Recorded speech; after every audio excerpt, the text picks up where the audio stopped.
Executive Director of the Michigan Masonic Charitable Foundation. We're here today recording another session in the Legacy series, which is an interview of the past Grand Masters of the Grand Lodge of Michigan. With us here today is Most Worshipful Brother Robert Conley, who served as Grand Master in 2000 and 2001. Welcome, Bob. Thank you all. Good to be here. Let's start at the very beginning. Where were you born? LaPorte, Indiana, And 1959, LaPorte. 54 years ago. And tell me a little bit about your parents. Well, my mom was from LaPorte, so that's why we were all delivered there. My sisters, I have three sisters, and all of us came from there. My grandma and grandpa at the time lived about 3 doors down from the hospital. So I can't remember the hospital. They tore it down just after I was born, but I still remember grandma's house, and that's where we spent our Sundays when I was a boy. Okay. So tell me about Mom and Dad. Mom is still with us. She's 85 today. And as a matter of fact, June 13th is her birthday. And she was from LaPorte. Her mother and father came over from Sweden in the early 1920s, so she's a first generation American. My dad is from New Buffalo, Michigan, and the differences between them were pretty striking because Dad was about 5'0", and Mom was much taller. She was over 6 feet, and they got married in 1952, I believe it was. In 1957, he was master of the lodge that I eventually joined, and we all were raised in Harbert, Michigan, which is right on the beach in southwest Michigan. That's where I was raised. So you were born in LaPorte. When did they come to Michigan? They actually lived in Michigan at that time. Oh, and She just went back to LaPorte to deliver. That's where her doctors were at. Okay. So you have some siblings. Tell us about your siblings. I have 3 sisters. Candace is the oldest. She still lives in Harbert, across the street from my mom.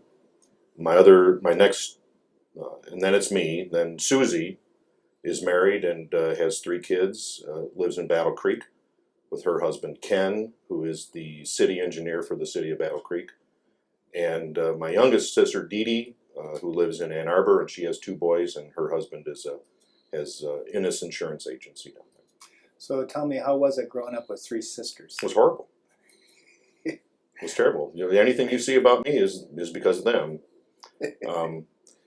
It was certainly different. As a matter of fact, the woman that I'm going out with now is of a family of 1 brother and 3 sisters. So it's kind of funny how it ended up that way again. But I always wanted a younger brother, or an older brother, I suppose, when I was a kid.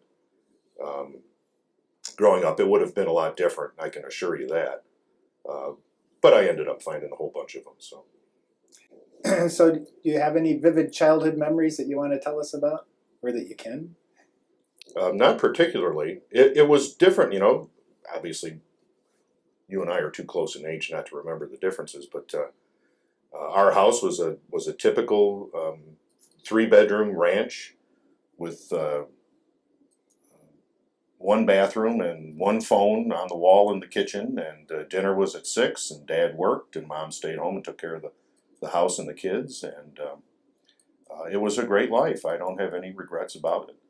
But, it wasn't until I was 18 years old and got out of the house that I actually understood what having a bathroom to yourself meant.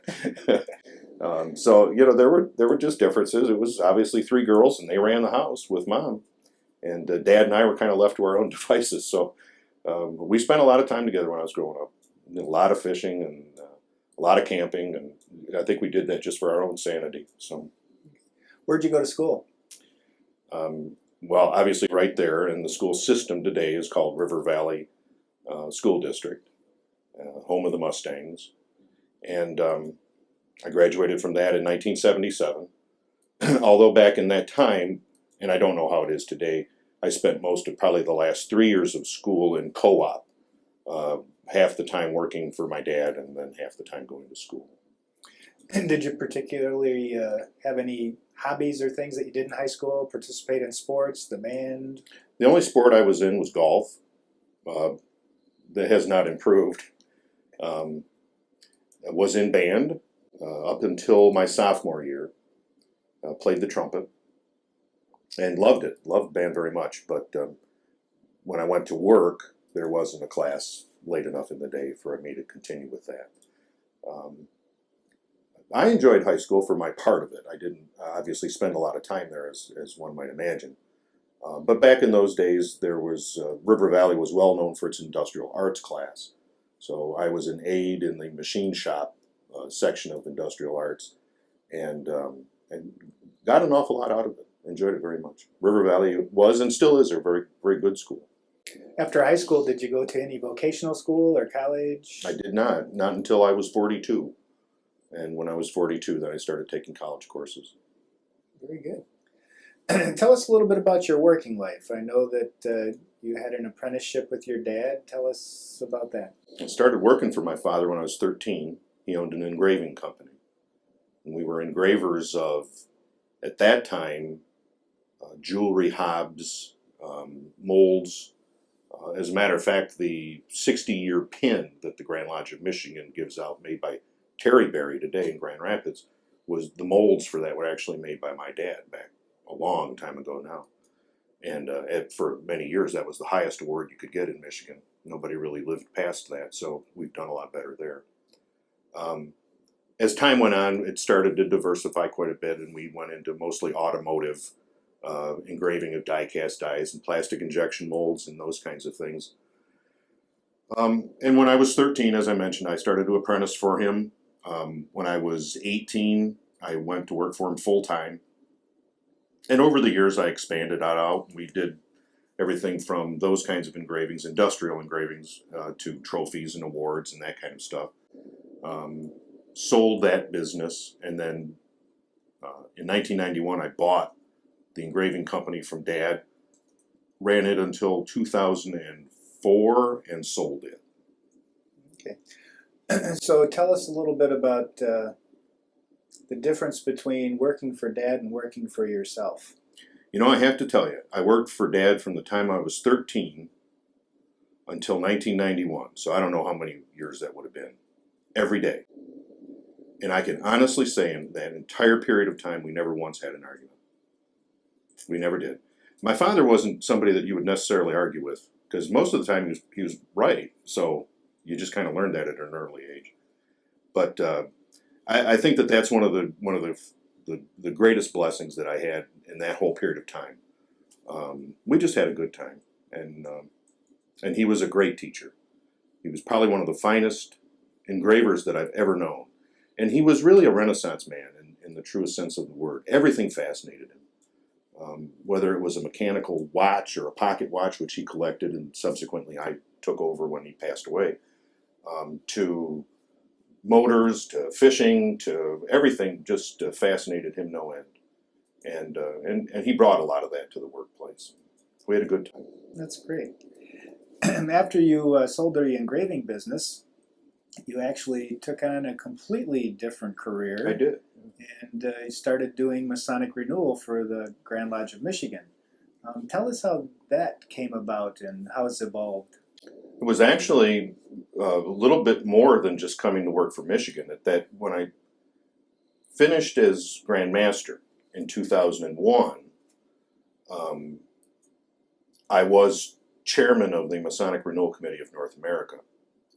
And during that time, I was asked to speak and, in some cases, teach all across the United States about strategic planning and conflict resolution and those kinds of things, renewal programs, how to renew a lodge. Much more so than probably anybody had prior to that. I don't really think that there was any movement afoot prior to us in the renewal committee to do those kinds of things. So I was doing a lot of that. And when the opportunity came to sell the business, I decided that I would, and that I would move then full-time into that occupation, which I did. And somewhere inside of that time, I put together a 5-year plan for the Grand Lodge of Michigan. And I know you were there at the time. And it was really a comprehensive perspective of the reality of the craft in Michigan and the vision of where it could be. So the first part of it was to look at everything from the fraternity's perspective. How did our buildings look? What was their condition? How many members did we have? Where? How active were lodges? What was the impact that it was having on the community?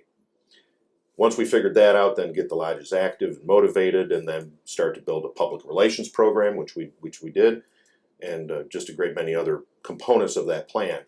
And part of it was that it needed somebody to run it full time. And the Grand Lodge of Michigan hired me to run that program, that 5-year plan, which we did. And that actually evolved into something more, which you're even doing today, taking on basically the operation of the entire Grand Lodge office. Tell us how that emerged, and tell us about your day-to-day activities in the Grand Lodge office. Sure. During the 5-year plan, so I think probably in about the 5th year of it, I started working up here in Alma, 2 days a week, 3 days a week. Took an apartment in Lansing and started to commute back and forth, and eventually my presence up here just became that I had an office up here and our officers here, and worked 5 days a week here. Some point in time, I can't recall when, Mr. Stevens, Bob Stevens, decided that he would retire as business manager, and in a move to continue the operations of the office without any breaks in it, and as a cost-saving measure as well, we just decided that those responsibilities of his office would be moved over onto my desk. So that's how I became kind of the day-to-day operations person here at the office. Although that really is not my job. My job is still Director of Member Services, and that's what I try to focus most of my energies on. So on a day-to-day basis, I'm up here all the time. I sold my place down in Harbert in 2000 and must have been 9, and moved up here into St. John's, where I'm very happy. Plural member in St. John's Lodge now. Very good. They're doing great stuff. And tell us about some of the organizations that you belong to, not Masonic, but some of the other groups that you've been involved with. Toastmasters. Yeah, I think I've probably been involved with most of them. I've been an elk, been a moose, been currently Rotarian here at the St. Louis Alma Rotary Club that meets in the home on Tuesdays, and enjoy that very much. I've been a Jaycee, been a Toastmaster. Toastmasters was a wonderful organization. I enjoyed that very much. Currently, I'm in the BMW Car Club, which I enjoy very much. We have a lot of road rallies and those kinds of things that are very different from my Masonic life, but I enjoy them very much. And then other appendant bodies of Masonry that I'm very involved in. Tell me a little bit about, because I'm not a member of any of those other fraternal organizations especially, how do those differ from Masonry, like Elks or Moose? There's got to be similarities, but what are the differences? Well, there are similarities in that they're fraternal. However, and it's very hard to put into words the differences between them, but they are not Masonry, no matter what they might like to believe. There is a difference between the Masonic institution and those other clubs and groups. And again, I've been a member and am a member and enjoy all of them very much. But the difference is between them and us, or Masonry, that in Masonry there is a shared experience. The ceremony, the ritualistic component of Freemasonry is missing in those other organizations. In Freemasonry, you make a Mason. In the other groups, you join the club. And then the difference is subtle, but it's very powerful. I am a Mason. I belong to Rotary. I am a Mason, but I belong to the Lions Club. And that's a big difference in the way that I view my world and the way that I relate to those other organizations. How did you Well, actually, I know the answer to this, but how did you first learn of the Masonic fraternity? A good friend of mine and I, who did join the craft, were watching The Man Who Would Be King with Sean Connery and Michael Caine. And Danny said to me after the movie, "Boy, I think it'd be neat to be a Mason." And I said, "I think my dad's a Mason." And the next day I went to work and I said, "Are you a Mason?" And before I could blink, I had a petition in my hand and a check for $40. So that's how I joined. So he'd never talked about the fraternity prior to that? No. I didn't. I knew that he was, but I didn't. He never really verbalized it. We knew that Monday night was lodge night, and that he wouldn't be home for dinner, and that he would probably be coming home a little late. Back in those days, at my lodge, they played euchre, and they played it into the wee hours. So that's kind of what they did. What lodge did you join?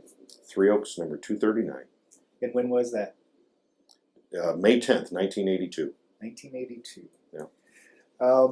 You got involved in the lodge and got active, Mm-hmm. went through the officer line, became Worshipful Master.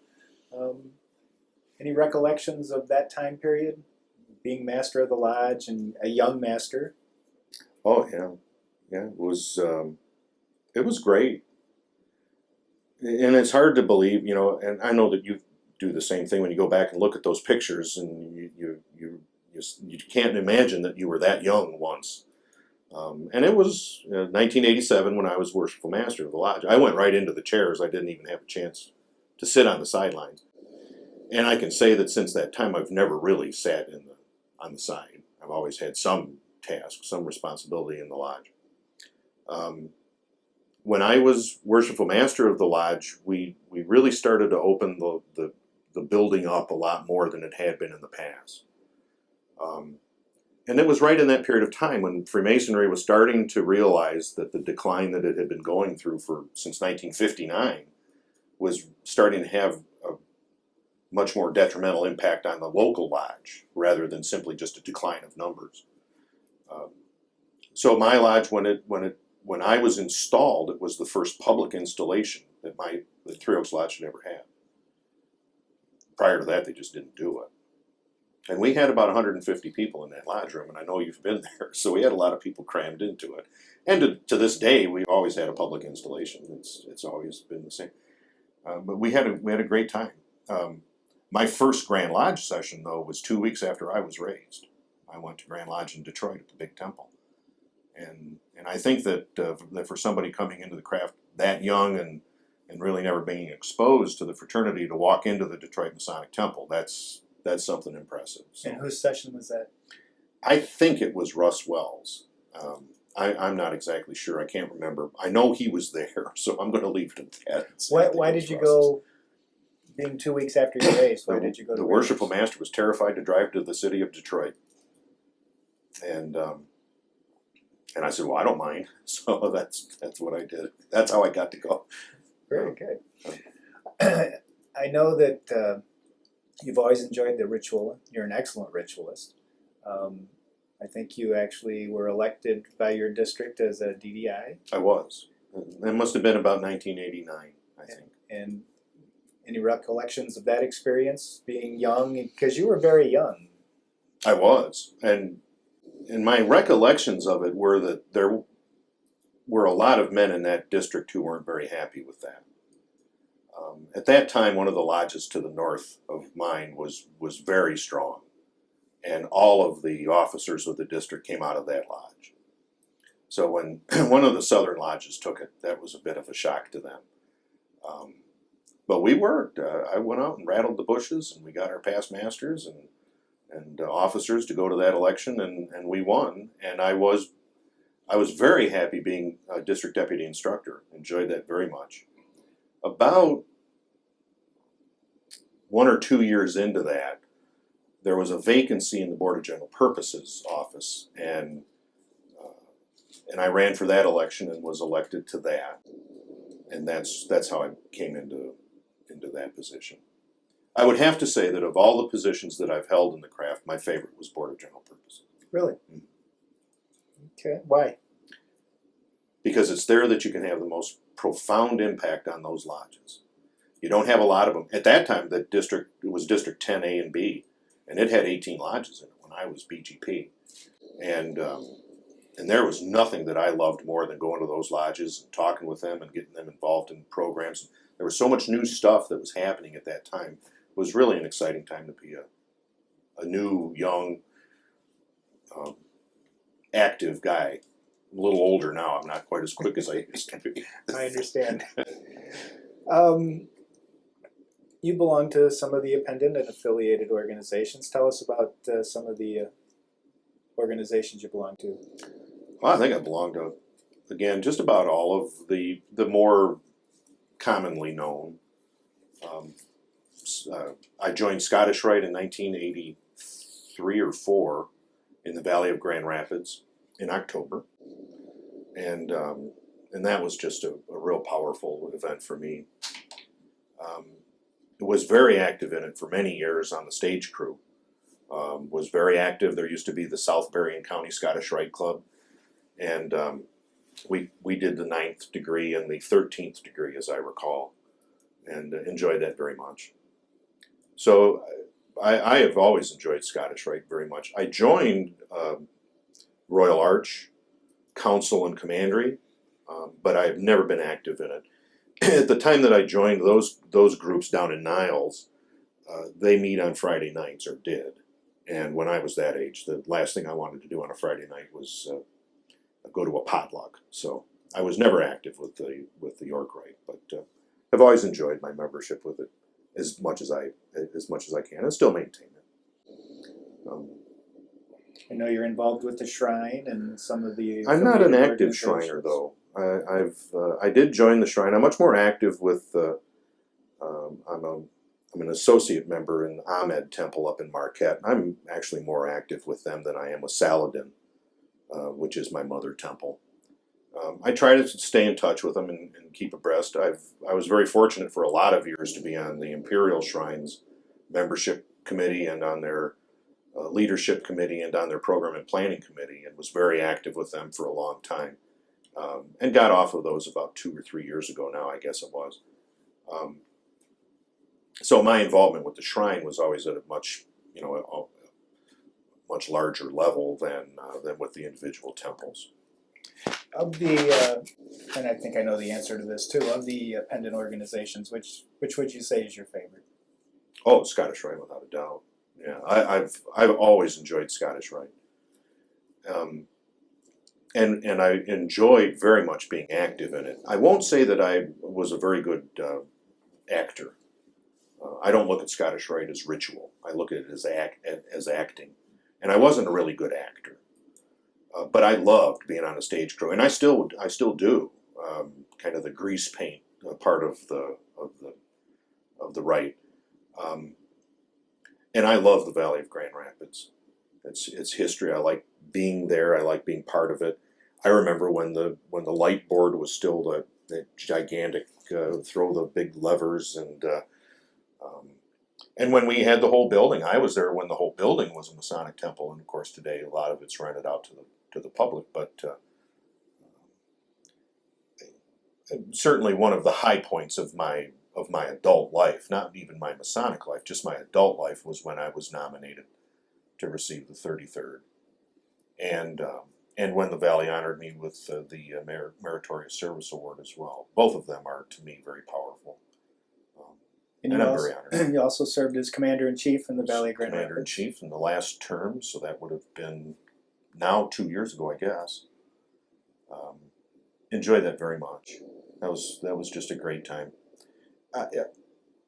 I wish that I was closer to 233 East Fulton, to where I could participate a lot more, but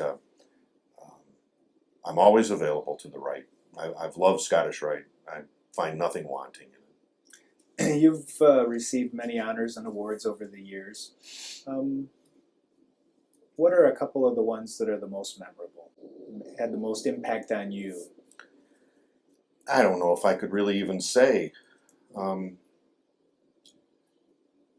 remember back when I was Grand Master, we partnered with Three Oaks Elementary, and I was a tutor down there.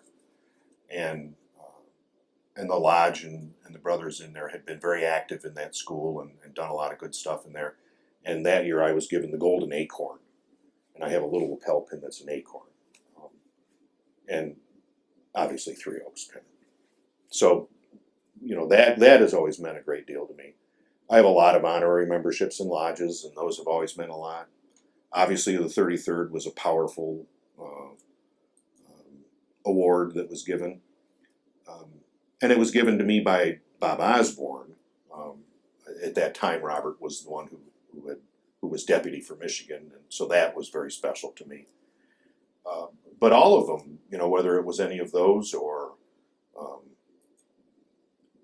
the Meritorious Service Award, even the Loyal Service Award, has to me been something that I've cherished. So any time that I receive a recognition, it's always something that I treasure very much. I know that a lot of people who should get them don't necessarily, and so for them, I'm very thankful. You mentioned Bob Osborne. Who were some of the other older past Grand Masters that you knew personally? When I say older, I meant maybe prior to your time. Well, certainly Royce Curlis. I don't think Royce liked me very much, but then again, he didn't like many people. So I knew Royce, and I thought very highly of him. He was up here when he passed away at the home, and so I had the opportunity to see him a few times before he passed on. The men that I knew when I came into line, Dale Edwards and Don Reno, those guys are still very prominent in my thoughts. John Polson, obviously, you know, thankfully still with us. And I can remember when John would come up to the podium, and the whole Grand Lodge session would go to a hush the minute that John would just walk up to the podium. That's how highly they thought of him. I certainly remember Carl Warfel in Grand Rapids. I don't recall Newt Bacon, but he obviously was a big power down in the world that I came from, down in Niles. Bob Sanborn, you know, those men are in my memory, even though some are still with us, the icons of Grandmasters past. Who were some of your Masonic mentors? Well, certainly, I couldn't even go any further without saying Don Boyer. Don was the man who appointed me into the line as Grand Lecturer.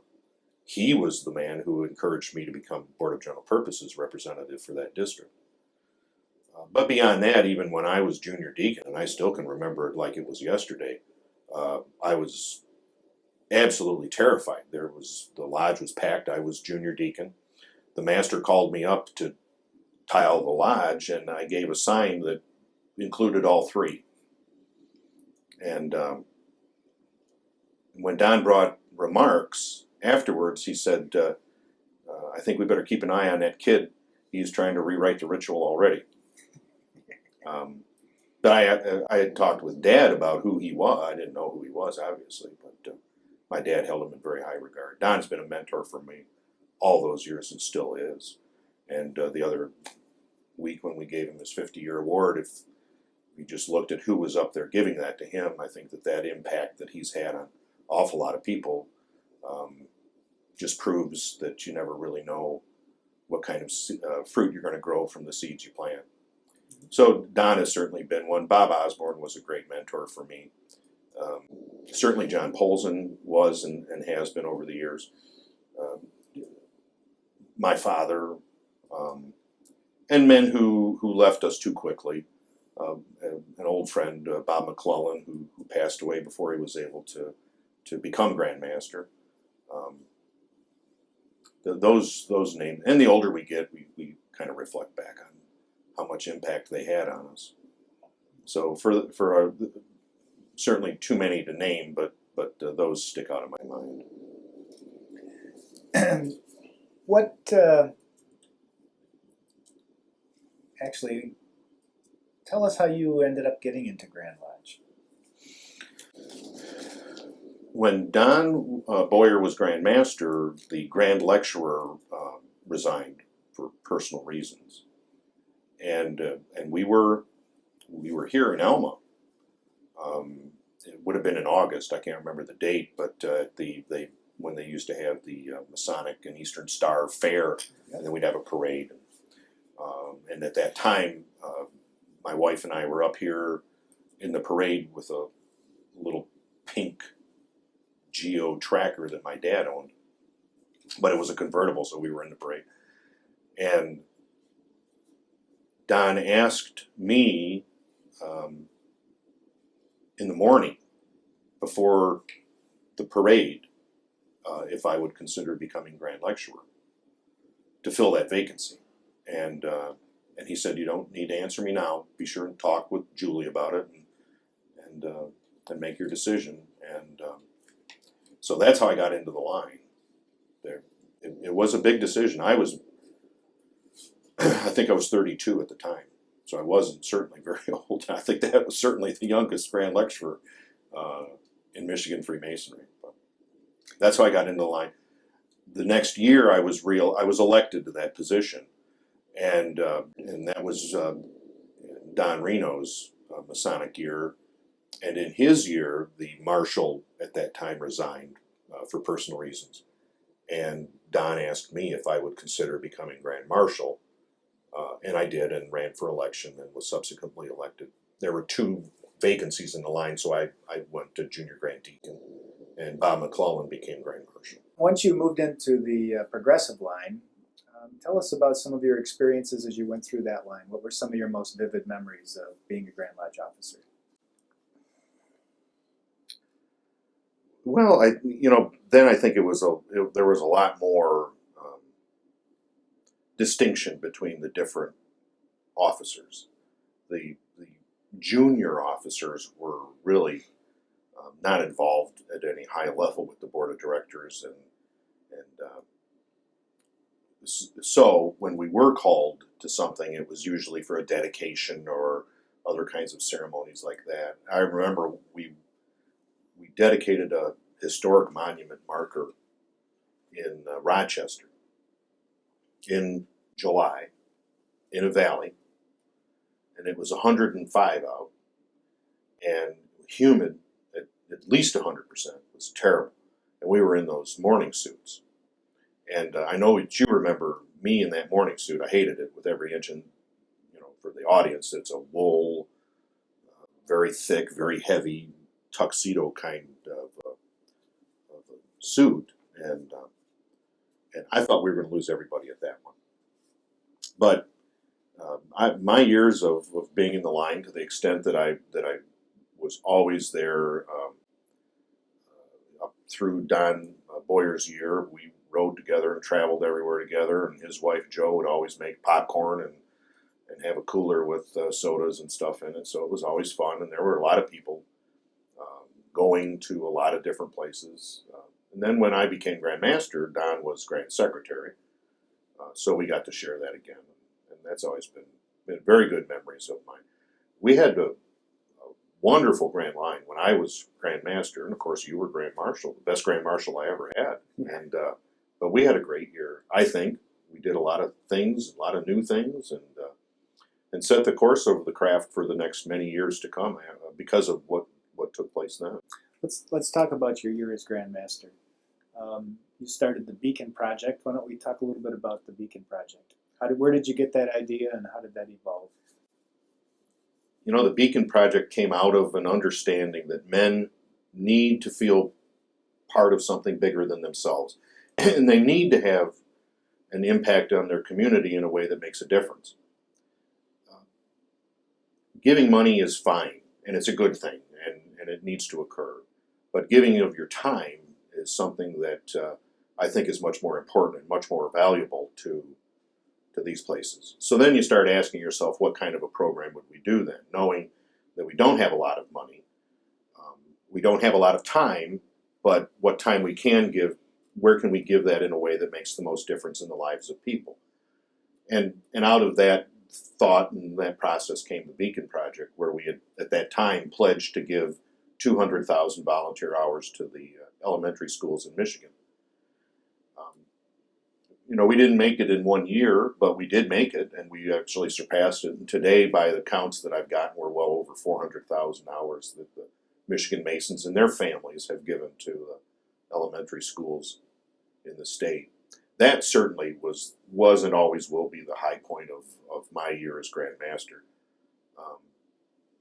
Just seeing the impact that so many people had on so many lives of kids that might not have been able to read had they not had that tutor. And still today, there's still a lot of lodges and a lot of Masons and their families that are giving still time to tutor and to help kids through those years. And I think in today's world, the schools in Michigan need them more desperately than they did even then. So I still think that it was a valuable thing to do. And meeting the governor and making that pledge to him at that time was John Engler, and that was neat. We got a lot of press out of it. Yes, we did. So no, it was a good program. That was certainly a high point.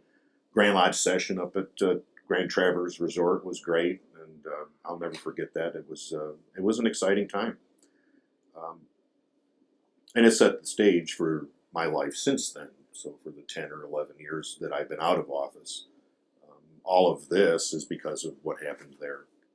You also hold a distinction that few get to do. You served as chairman of the Conference of Grand Masters of North America. I was. Tell us a little bit about that experience and how... I was nominated for that and elected in Savannah, Georgia, the year prior to my serving. I was conference chairman in Phoenix. And for our viewers, why don't you tell them a little bit about what the conference is? The conference is composed of the 64 jurisdictions in North America. And the jurisdictions are each of the individual Grand Lodges, plus all of those in the provinces of Canada, York, Mexico, and I think that's it. And it is a place where Grand Masters and others have an opportunity to discuss Masonic issues relevant at that period of time. And there are also ad hoc groupings that come out of it. The Masonic Renewal Committee, which I was very active in, and still am, is a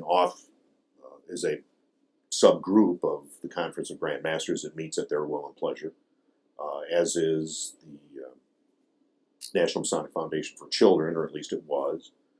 The George Washington Masonic Memorial Association has its annual meeting at the same time as the Conference of Grand Masters, and the Masonic Service Association also has its annual meeting at that conference. So it is a place where, even though we're all individual and independent Grand Lodges, once a year they all get together and try to work out, or at least develop a kind of a process where they can all talk about the things that are important to them happening to the totality of North American Freemasonry.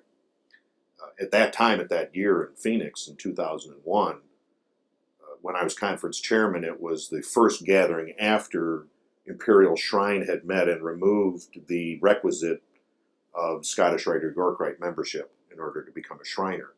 So at that point in time, that was a big issue. Caused a lot of consternation amongst the fraternity, not only craft masonry and the appendant bodies, but also amongst the shrine itself.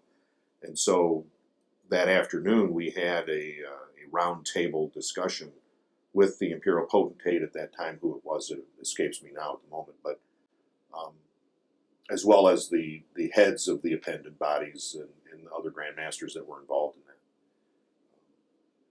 I don't know that anything came out of it, but it was interesting to have, and it was certainly an enjoyable time to be conference chairman. I don't think Michigan has had anyone since. Although Michigan has been very well represented on those national committees, and is, again, today with our current Grand Master, with Ray Lemons, now serving on the Committee for Information and Recognition. And he'll be on that for 7 years, the good Lord willing. So. Very good.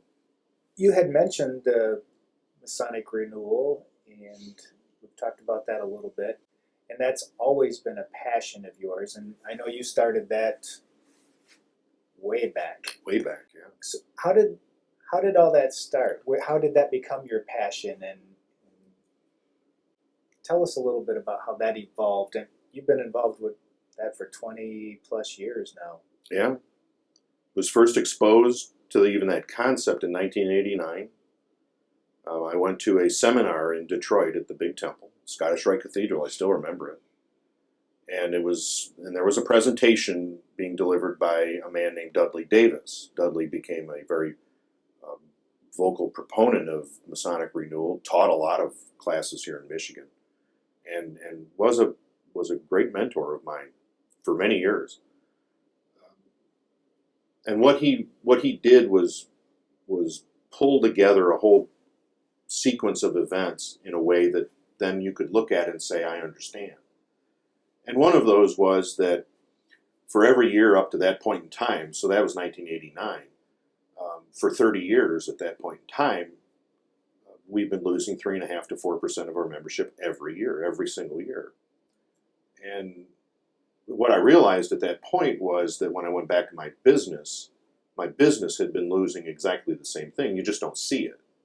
And you adjust your prices and you might find another customer, but in essence, we were losing 3.5% to 4% every year. The reasons why in my business are not important, but what is important is that when you look at something, you have to see it for what it is, not for what you hope or wish it would be. And Masonic renewal became that thing, that you have to look at it from a distance and say, all right, what are we doing, and is it the right thing to do at this point in time?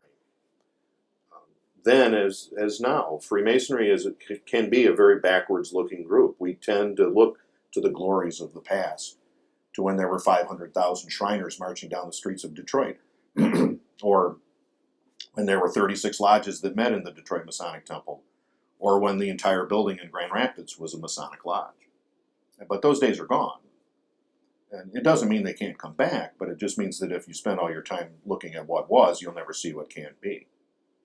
So Masonic renewal became, for me, the springboard that allowed me to look forward in a way with people who are also trying to do the same thing.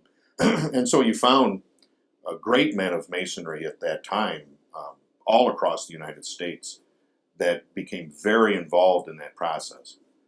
Francis Paul from the Scottish Rite was passionate about Masonic renewal. Jack Jones, who's still a great friend and mentor of mine from the Shrine, became a big proponent, still is, of those kinds of initiatives. Masonic renewal was never trying to destroy Freemasonry. It was trying to say that you have to be relevant to the people who are joining or who will join. And if you are, then they'll join and they'll stay. And if you're not, then if they do join, they won't stay, and the odds are they're going to tell other people on their way out the door. So it becomes kind of the Montgomery Ward scenario. So I'm still very active in Masonic renewal. And it's because it does have a forward focus. How has renewal evolved since your first introduction into it in the early 90s to today? How it's evolved as well. Absolutely, yeah. I think today it has become more of an understood practice. It doesn't mean that, and it met with tremendous resistance. Even the simplest concepts met with unbelievable resistance. When you tell a lodge that what we'd like you to do is just to try round tables so that everybody's actually facing each other, you wouldn't believe the kinds of static that we'd get. And today, in most lodges in the state of Michigan, you'll find round tables. But for many, it became that the ritual, that we were saying the ritual needed to go away. And obviously, from my perspective, that it couldn't be anything further from the truth. But a lot of Masons have a hard time making a distinguishment between what they enjoy and what they find relevance in, and what somebody coming into the craft might not understand and might not enjoy, and that we have to find something for them as well. There has to be some pertinent reason that they find value in the craft. Masonic renewal evolved to where it had fulfilled its purpose. Its original purpose was to identify those things that are causing people to leave, identify those things that could cause them to come, and then make that presence known to the craft in the United States and Canada. And we did that. And there were books and videos and all kinds of programs and products, speeches, lectures, symposiums and all these things on Masonic renewal. And a lot of that took place. Like anything else, it lost a lot of steam. We're working now to bring it back to a place of prominence inside of the craft, and as a resource center for programs of mentoring and leadership skills development and those kinds of things that all Masons need, but that lodges most certainly need some assistance in. You serve on the executive board of the George Washington Masonic Memorial. And I know you're very excited about that. Why don't you tell us a little bit about the memorial and how you got that job? That's one of those where it's always best to bring volunteers on who have specific skill sets. I had helped them with their strategic plan, and when they offered to pay me for it, I said just donate it back to the organization and don't worry about the money. And after that, they asked me to serve on the board. So, and I did, and those terms are for 3 years, and or at that time, now there are 2, but I served on that board for 3 years, and then they asked me to go on the executive committee, and that's another 6 years, I believe it is. And I did. I absolutely love serving on that board. The George Washington Masonic Memorial is the only edifice in the United States that is owned by every jurisdiction in the United States, and that is the one thing that all of us have in common. Everybody owns it. It's a public place, but it's owned by Masons, and it demonstrates to me something that I feel very passionately about, and that is that all men need heroes, and it really doesn't matter how old you get. You need people that you can look to when times are tough or when you're wondering what should I do next, that have been there and done that. And to me, George Washington has always been one of those icons of virtue that we could all look up to. Certainly has brought me into contact with other great people all across the United States. We've had representatives since I've been there from every jurisdiction in the country. Today we're very fortunate. We have a wonderful brother from Puerto Rico that's on there now. On our board, and is just doing some great stuff there. Its outreach continues. Been very involved in getting not only the understanding that the memorial, the building itself, is important and needs to be maintained in such a way that demonstrates Masons all across the country are esteemed for him, but also that the public needs to be informed and educated that George Washington was a Mason, and that a great many of his ideals and virtues come directly from us, that they were reinforced because he was a Mason. It wasn't just kind of an ancillary thing that he belonged to. Certainly in those days, it was the only other thing to belong to. So I'm very pleased to be on that board and enjoy it very much. Very good. What do you think the fraternity needs to grow and prosper? I know this is another thing that you're passionate about, and it's part of the whole renewal process. But if you could narrow it down to a couple of sound bites. I don't know about the sound bite. It needs a couple things. I think most importantly, it needs hope. It needs to believe in itself, in the power that it has to change men's lives for the good. The man I am today is a direct result of Freemasonry. And the man that I was when I joined it, these two things are very different from each other. And you can't separate me from the craft. I am as much a piece of it as any man who's ever held it as his own. But when I go to lodges today, and you and I, more so than most, go to lodge all the time, someplace, I see far too often a simple lack of hope. But there is no hope for the future. Their optimism is gone. So then I spend my time, I believe, in reaffirming that there is hope for the future, that there is optimism, that tomorrow will be better than it was today. That's my passion. That's what I want to do. The craft has it hard. That's okay. It's always had it hard. We've never had an easy road. the anti-Masonic movement was here, and we lived through it. And it was lived through by a lodge in Michigan. And so from that perspective, I want my membership coming into this craft, I want the membership that's here to know that tomorrow will be brighter because you're a Mason today. And the second thing that it needs, I think even more so desperately than that, is an understanding that our older brothers, whatever that might imply, whether it's my age or somebody older than me, needs to become a mentor to the new men who come in through its doors. They need to give them the wisdom of Masonry. They need to provide them with brotherhood and fellowship. They need to be that foundation that gives them support. And when they're trying to do something new or different or exciting inside of a lodge, and the lodge is scared to try it.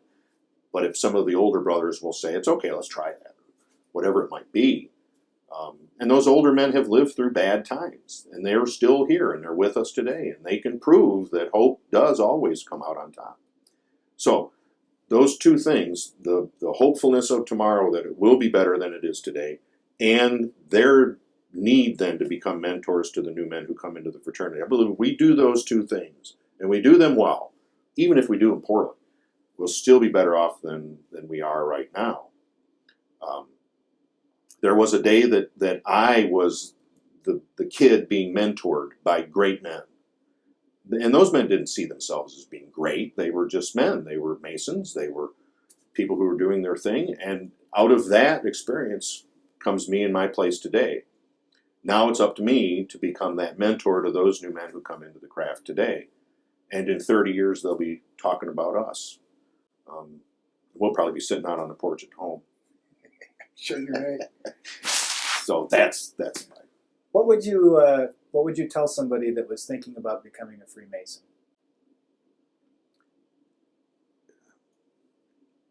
Do it. But take your time. Investigate it. Consider it. Find somebody in your life that has an impact in that lodge that's a part of it. How blessed were we that our fathers were in it already. We had a built-in mentor, right? But too many young men coming into the craft today don't.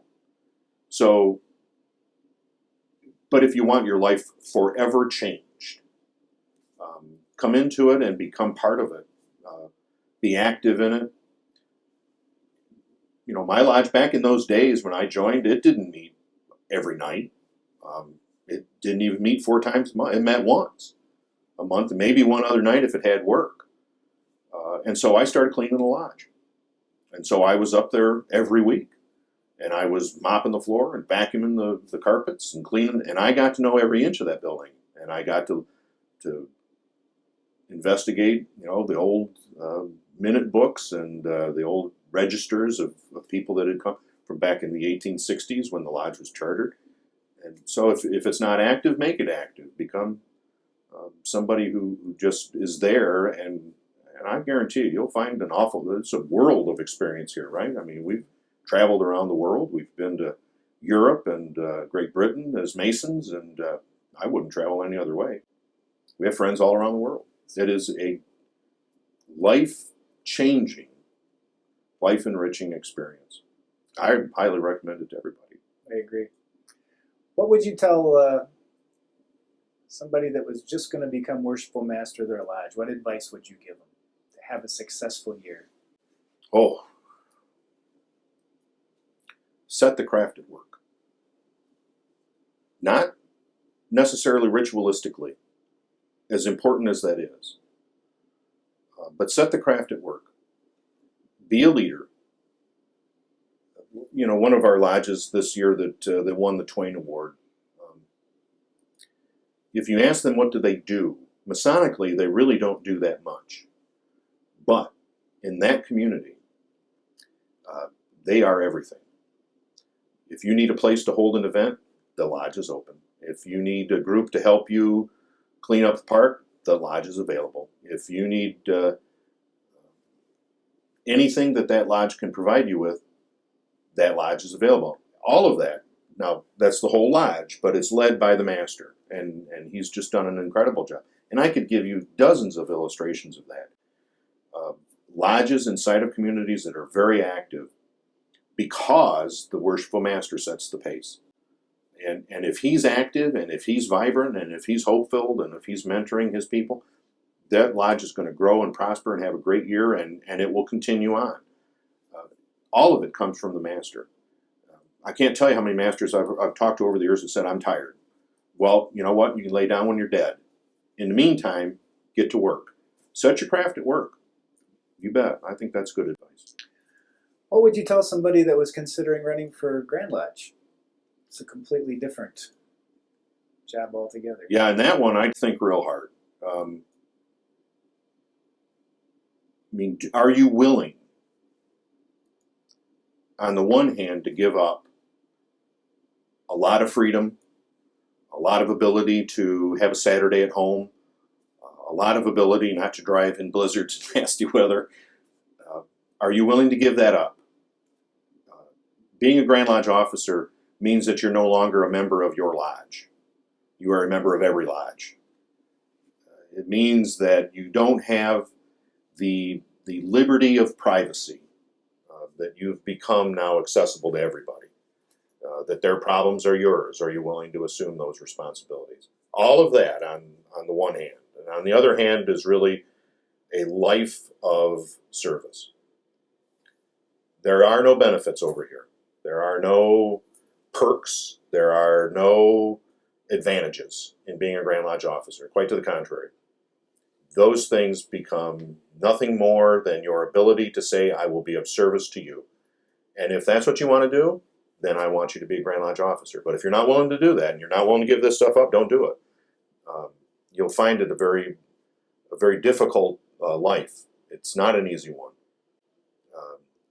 Your wife, significant other, however you want to look at that, is not going to see you as much as she does now or would like to.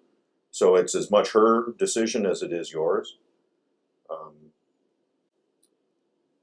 But having said all of that, the finest thing that ever happened to me was when I was appointed into line, when I served as Grand Master. And my life ever since then has been a wondrous journey. It's been a wonderful thing. I have no regrets, none. And gave up all of those things for the one. And I hope that I've been a good servant. I guess at the end of the day, that's what I hope. I agree. How has Masonry impacted your life? Well, as we mentioned when we started, you can't really separate the me today from the craft. I don't think, with the exception of very few people that come to mind, all long since gone, that somebody's life has been so profoundly changed in its direction, and then where your livelihood becomes your passion, becomes your love. You know, so today I work for the Grand Lodge of Michigan, and I have to pinch myself sometimes. Never would have even dreamed that that was a possibility. I was Grand Master. I never would have even imagined that that would have happened. I was conference chairman of the Conference of Grand Masters of North America. Who would have even thought? You know, I come from Harbert, Michigan. This is not a big community. And my lodge is Three Oaks Lodge, and it's never had more than 120 members in it. So how hasn't it changed? And again, I don't think that there's any part of me that is who that kid was, you know, in 1982 when he was raised. And nobody then, my father most especially, would have even imagined that someday I'd be sitting here being interviewed by you. I know what you mean. Well, Bob, we'd like to thank you very much for participating in the Foundation's Oral History program. I'd like to personally thank you for everything that you do for the fraternity. I consider you one of my Masonic mentors and a great friend. Thank you very much. It's my pleasure.